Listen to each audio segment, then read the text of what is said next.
My name is Karen, and I'm 25 years old. My grandfather, who raised me, passed away 6 months ago. Today is the day when the lawyer will read my grandfather's will. That's why I was visiting my grandfather's house with my sister Susan, who is 4 years older than me and is my only family. Our parents died in an accident 20 years ago, and since then, we were taken care of by our grandparents. After my grandmother passed away a few years ago due to illness, my grandfather's health declined year by year, and he became frequently ill.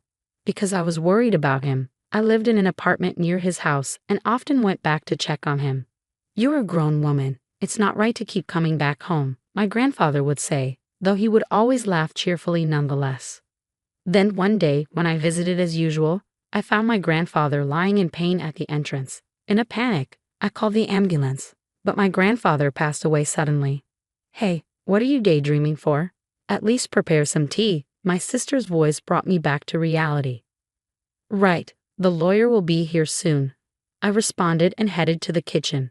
Glancing quickly, I saw my sister lazily stretching out her legs on the mat and yawning. I could still smell my sister's strong perfume even in the kitchen. I thought to myself, making a face. "She's the same as always," I murmured quietly as I placed the kettle on the stove.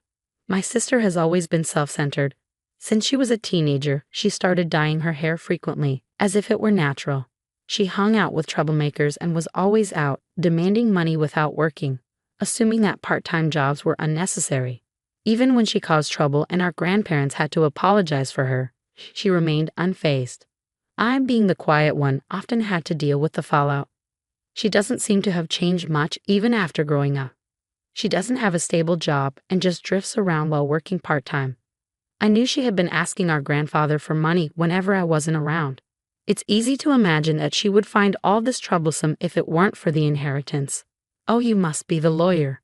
Thank you for coming today," I heard my sister's formal voice as the lawyer arrived. I hurriedly placed tea leaves into the teapot and headed towards the entrance. "Thank you for coming today."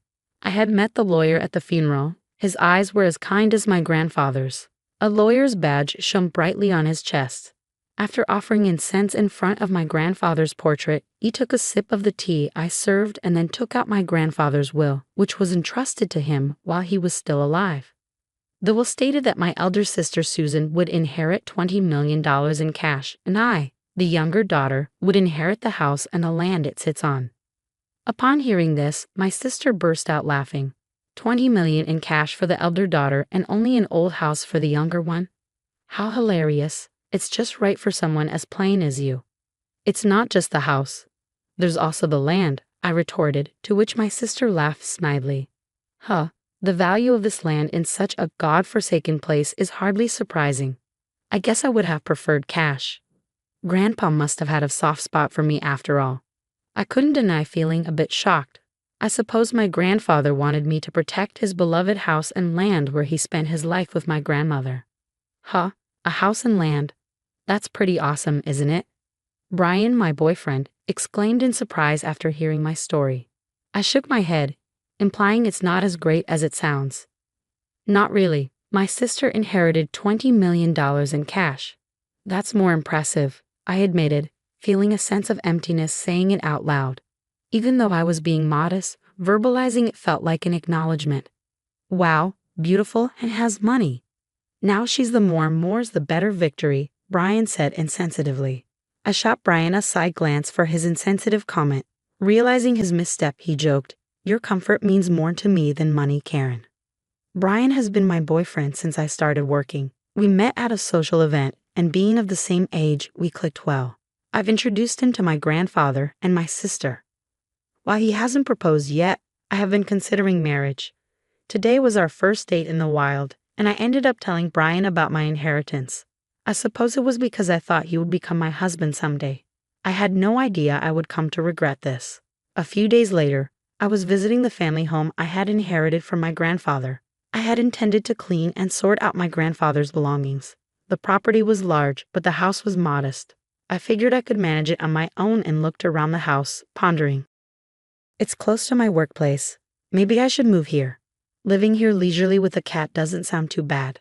There would be no rent to pay, and while there might be maintenance costs for deterioration, I have been working hard and saving. Feeling embarrassed at the thought of moving in with Brian someday, I vigorously shook my head. Rolling up my sleeves to begin cleaning, I was interrupted by a phone call. My sister's name appeared on my smartphone screen. Sis, what's up? Hey Karen, having fun all by yourself in that old house? My sister sounded drunk, her words drawn out uniquely, even more so than usual. Since you're drinking, aren't you? It's still afternoon, I pointed out with a sigh. Oh, you're such a Miss Goody Two-Shoes, she exaggeratedly sighed back, confirming my suspicion. I was thinking about moving here eventually, I answered her question, hoping to end the conversation quickly.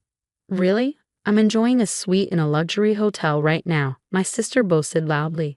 Guess who I'm with right now? She teased. I have no idea, I replied. Boring.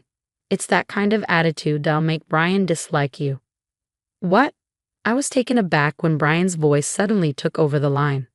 The sudden intervention threw me off balance, dizzying question marks popping up in my head, but I dismissed my imagination.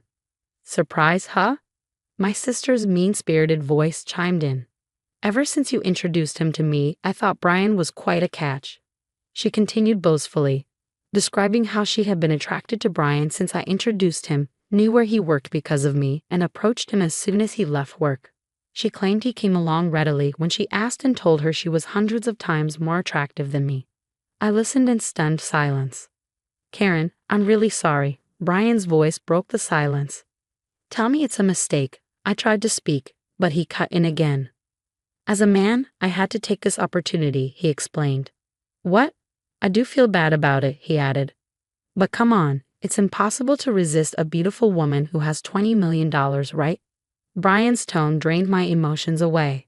I felt a cold sensation, like my blood was being drained from me. You know what? I don't need a man like you, I retorted, feeling a surge of anger and hurt. At my words, I could hear my sister laughing uproariously in the background. The voice on the phone changed back to my sister. Well, that's how it is. From now on, let's not consider ourselves sisters, okay? I wouldn't want you turning to me just because you're broke, she coldly declared before ending the call. Overwhelmed by emotions that had lagged behind, all I could do was cry out. 5 years have passed since then. I had a cat in my lap, dozing off in front of my laptop. Today was my day off, but there was still a bit of work left from what I brought home. Oh no, this won't get the work done, I muttered to myself, feeling guilty as I gently moved the cat off my lap. Just as I reached out, my phone started to ring. An unfamiliar number was displayed on my smartphone. Thinking it could be work-related, I answered the call without any suspicion. Hello? Karen, long time no see. The voice instantly froze me. It was unmistakably my sister's distinctive way of speaking. It's you, Karen, isn't it? I can tell just from your initial hello. After all, I'm your big sister, she continued. 5 years had passed, which should make Susan 34 now. A smirk formed at the corner of my mouth at her unchanging way of talking. You're just the same. By the way, I came home and there's a hotel standing. Did you sell the house? She inquired, probing into my affairs. That's none of your business, I replied sharply. Oh, come on, it's quite a grand hotel, huh? You must have made a good chunk of change, huh? She persisted. Getting fed up, I was about to end the call when she started to chatter about her current situation. According to Susan, she had blown through the inheritance in about 2 years and now had a considerable amount of debt. Even Brian, whom she was still hanging around, seemed to be drowning in debt. I was speechless. Honestly, I couldn't care less. Against Susan's yelling, I answered calmly, so lend me some money. I've always wondered why Grandpa distributed his estate that way. But on the day you took Brian from me and cut ties, I understood. I began slowly. 5 years ago, when Brian broke up with me, I was crushed. After crying my heart out, I sat dazed in my room, staring into space. I'm such a fool, I murmured, and large tears began to spill again. My gaze fell on a painting I had made as a child and had gifted to my grandfather. He had framed it and kept it hanging lovingly. Unsteadily rising, I picked up the painting. Grandpa, I whispered. As feelings of nostalgia and loneliness welled up, tears started to come. I felt something drop from the back of the frame. Picking it up, I saw it was a fresh sheet of notepaper addressed to me. I remembered how, when I was little, I used to stick notes on the back of this frame and exchange secret messages with my grandfather. It was like a family journal, really. Knowing that I was to inherit the house, he probably figured I'd find this note. I'm glad I noticed, I said, shuddering at the thought that I might have left it unnoticed. To Karen, the date on the letter was just before my grandfather passed. I knew you definitely noticed this letter. Right now, you're probably wondering why I distributed my estate in such a manner. Cash to your sister and an old house and land for you. It may seem like I favored Susan, but that's not the case. Despite any claims of favoritism, I wanted to leave most of my estate to you, who cared for me till the end. I finally understood what had been bothering me. No matter what, Grandpa thought more of me, huh? I reflected. I'm sure I was deeply hurt by Susan's words at that time. I continued to read the letter, feeling a kind of jealousy. But Susan would not be satisfied with a regular division. This child, even as her grandfather. I must admit, she's terribly greedy. Exactly, Grandpa. She even took my boyfriend from me. That's what I want to tell him in my heart. That's why I arranged it this way. If at first glance Susan appears to have received the better deal, she won't pay attention to your share. According to Grandfather's letter, the value of this land in our area is continuously increasing due to ongoing urban development. As of the time I'm writing this, it's not worth Susan's $20 million yet, but the value of this land will surely increase in the future. When I finished conveying the content of the letter, Susan clicked her tongue and said, "Hag. I lived in that house for a while, but when my marriage was settled, I decided to sell the house just like Grandfather's letter said. The land value had risen enough anyway. I'm never lending you money." Susan seemed frustrated. But as if she had a good idea, she said, "Right, if you want, I can give Brian back to you.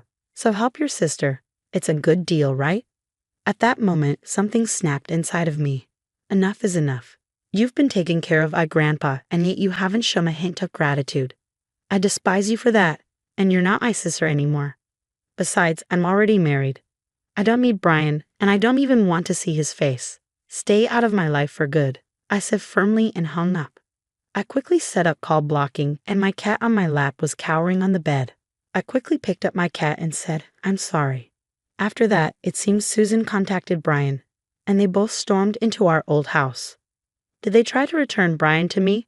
There's a respectable end there now. They must have misunderstood something and were shouting that they were my relatives, even though I just sold the land and had nothing to do with it. It's simple for those two. I sold the land and an end was built. Equals, I must be the owner of the end, I thought. Of course, the staff reported to the police. The two of them were arrested because they had destroyed several items in the end. Furthermore, it was discovered that they had been committing marriage fraud for money in the past. It seems they'll be sent to prison together. I was also questioned by the police, but I was able to prove that I had no involvement quickly as we were estranged and was released. As my husband, who came to pick me up, and I were walking through the station, we heard screaming and turned our gaze. There were Susan and Brian, who looked completely different. Fortunately, they didn't notice us. Both of them had messy hair, worn-out clothes, and looked nothing like the two people I remember. Especially Susan, who never skipped her makeup and fashion, looked even more different. They were probably being moved to a different location. As I watched the two of them, filled with a sense of melancholy, my husband and I locked eyes. I grabbed the hand he extended, and we left the police station. "Are you okay?" My husband, always concerned, looked at me with gentle eyes. "I'm okay. I have you in this little one," I said, touching my fairly noticeable belly, and smiled back. In my belly, a new member of our family is growing. Money is important, but there's something even more valuable. That's what I want to teach our child. With my husband by my side,